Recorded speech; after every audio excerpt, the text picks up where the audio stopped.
Well, that's been some 24 hours in the world of Newcastle United, hasn't it? Is it too early to crack open a beer? 39 Jaeger bombs, please. Right, anyway, let's try and digest Liverpool's interest in Alexander Isak and what it could and couldn't mean for Newcastle United this summer.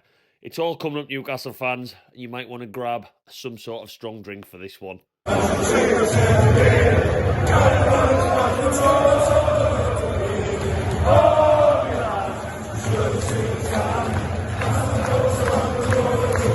Welcome back to Black White Banter, ladies and gentlemen. I hope all is well as I try and sit here restraining from drinking an alcoholic beverage and make my way through navigating the chaos that has been the transfer window over the last 24 hours. It's been chucking down with rain where I am, and that's how it's felt for a lot of Newcastle fans, because nothing sends panic through an army of black and white shirts like interest being confirmed from journalists in our Swedish prince. Now I'm panicking.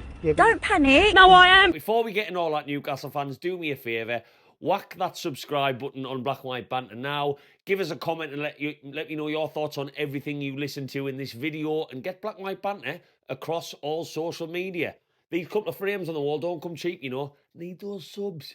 Right, anyway, let's talk about what we do know. And at the time of recording this, I'm just going to go record and say any video that I put together and edit and post always has the chance to have a short shelf life because things are moving and changing so much. So, through a combination of Mr. Fabrizio Romano and his Here We Goes, Mr. David Ornstein, who I've got a lot of respect for, and then Sky Sports with some news that we all wanted to hear, what did we learn? Well, Liverpool had a conversation and opened up a chat with Newcastle to express their interest in Alexander Isak. They were told, according to Sky, that Alexander Isak is not for sale. Yeah, you heard that right, Scousers. He's not for sale. Just go and sign someone else. But there was a curveball. The curveball was that Liverpool have apparently made the suggestion that if they can't sign Alexander Isak, they are then going to go after Newcastle's top current transfer target, who I've just done a lovely video on, so make sure you check that one out. Hugo Ekitike from Frankfurt. Oh, that was a lot. Never mind football transfer saga, it's giving off weird playground love triangle vibes. But again, as I'm recording this, the news has changed again, more positive. Apparently, Newcastle have pretty much reached an agreement with the player in Hugo Ekitike, are continuing talks with the club, and it's just a matter of time. Once that's done, we are his first choice. That's what's being reported right now. So let's just navigate through all of this.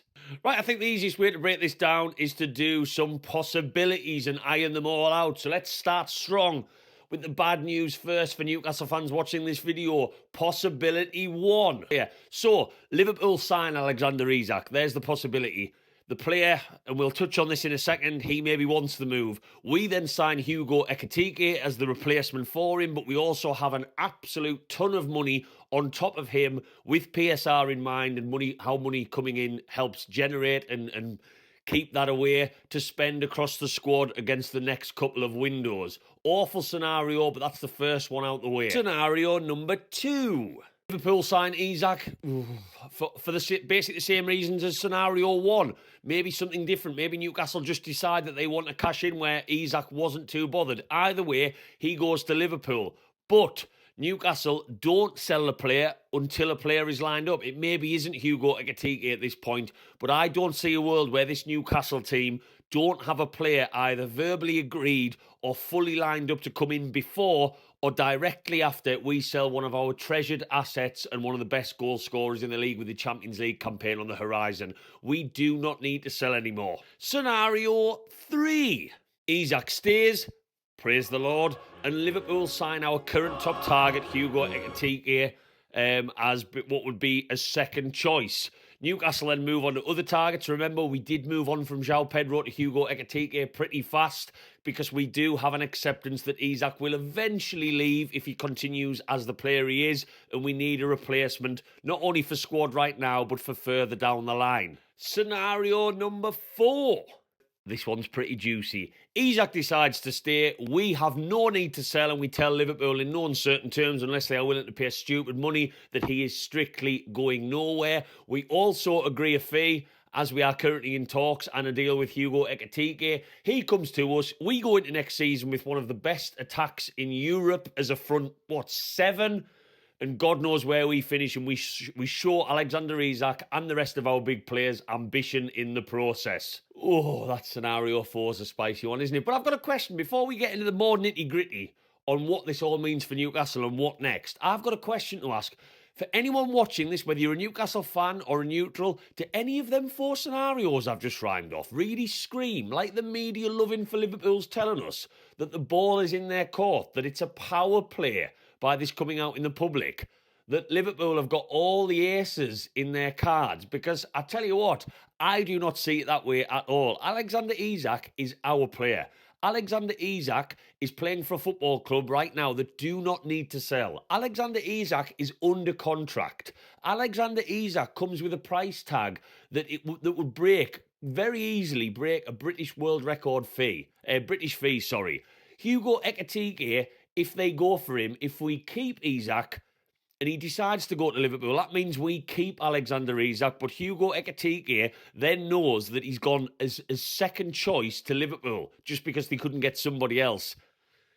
I just don't understand it. I do not think any cards are in Liverpool's pack. The only card that Arne Slot's holding up right now to Newcastle is help. We need a striker in black marker whilst he sits on the corner of the big market. That's how I'm seeing this. I don't know about you guys. Get down and let me know. But let's talk, amongst all of this and possible scenarios, about a few harsh realities.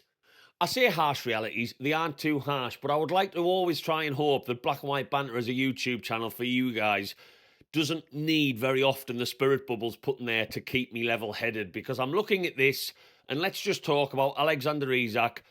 None of this is unexpected. We knew Liverpool would be interested after their tragic, awful circumstances that they've even found themselves in this summer with Diego Jota's passing, which is still something that I cannot get my head round. Absolutely tragic. But in footballing terms, that means that Liverpool going into the new season are a striker short on what was a team you might argue maybe needed one anyway. Is Liverpool a very attractive project for Alexander Isak? Of course it is. They've just signed Wirtz, the German star. They've got Mohamed Salah, one of the best players in the world. They've just won the Premier League. They've got the potential to go really far in the Champions League. And do I think Alexander Isak is going to see out his whole career at Newcastle? No, I don't. If he continues in the trajectory that he's on as one of the best strikers in Europe, he deserves to play for one of the best teams in the world, whether it's a Barcelona, whether it's a Real Madrid, a team we'd prefer, because we want to see him go abroad and not stay in the Premier League.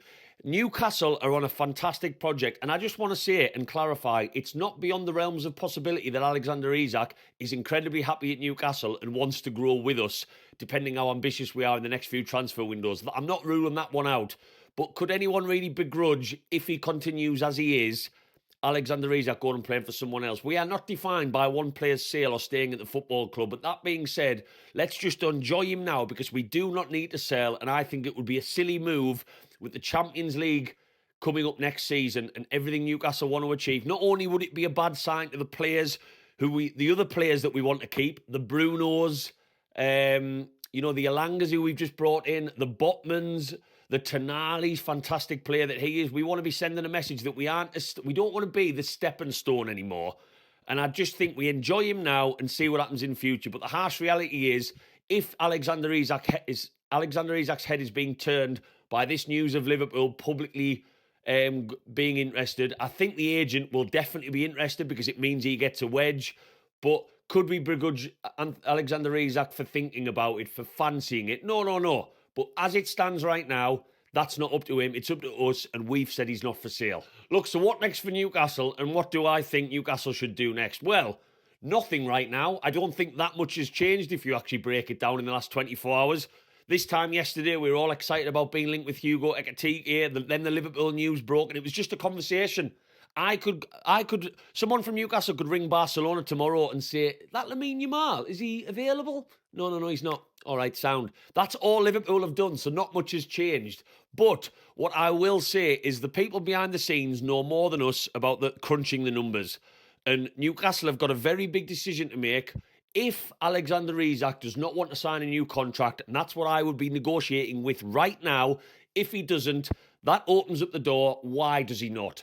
Then you've got a small window where you can get the 120s, the 130s, the 140 million pounds that can really skyrocket this football club financially, assuming that he wants to go because he's not signing a new deal. That's for them to say. But what I will say that I passionately believe is that Newcastle United should not sell such a talented footballer to a Premier League rival. We do not need to sell. Yes, PSR can be helped, but why, when we are trying to move away from the stepping stone and actually becoming the final destination as a project since the takeover, and we've done everything to go in that direction now, why should we sell to another Premier League team? And if you really want to dig deeper in this, I've looked at the numbers.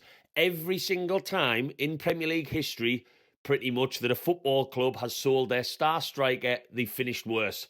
And it shouldn't come as much of a surprise. Luis Suarez, Liverpool, sold him to Barcelona. They went from second with Suarez to sixth without him. Arsenal selling Robin van Persie to Man United. Oh, what a player he was. Arsenal went from third to fourth. And that might not sound like a significant drop-off, but when you are trying to narrow the gap on the title race, it is a significant drop-off. Everton selling Lukaku. Remember him in the blue of Everton, selling him to Man United after I think he'd got 25 goals from them that season. They dropped from 7th to 8th. The history books tell you that selling your star striker who's already got Premier League experience is never going to improve you. And Newcastle United should not be strengthening Liverpool when we don't have to, unless they want to pay something stupid. All I've heard from Mr. Rumian in the past, in interviews over in Saudi Arabia, is making Newcastle the next big thing. It's time to prove it at times like this. Go back to Liverpool, one of the biggest clubs in the world, and say, nah, we don't need to sell. Let's see what mental money you are willing to stump up if you're really interested. If 120 million is what you're chucking, yeah, it might sound like a lot, but we don't need to sell. So it's only a lot of money to the person who really needs that money. That's how I feel on the matter anyway. Let's go and be ambitious. Let's keep Isak for at least a year. Let's keep pursuing Hugo Ekitike to replace Callum Wilson, give us another versatile option, and let's keep progressing. Let's see how this one pans out, Newcastle fans. As I said at the start of this video, things might change from the time of me recording this. It's one to keep an eye on. It's one that felt inevitable, but it's just a conversation. And if what we are led to believe is true, we've given a strict 2 fingers to Liverpool that Alexander Isak is not for sale. And if I was a gambling man, I would say that he'll be in the black and white stripes on the 1st of September. Like this video if you think Alexander Isak is going to stay at Newcastle this summer. That's how I will know how you're feeling. If you don't, get in the comments and let me know. And get black and white banter across all social media. Now it's time to go and sink a beer. It has been 5-6 hours since I started recording this video, hasn't it? Oh well. Anyway, keep the faith. How are the lads?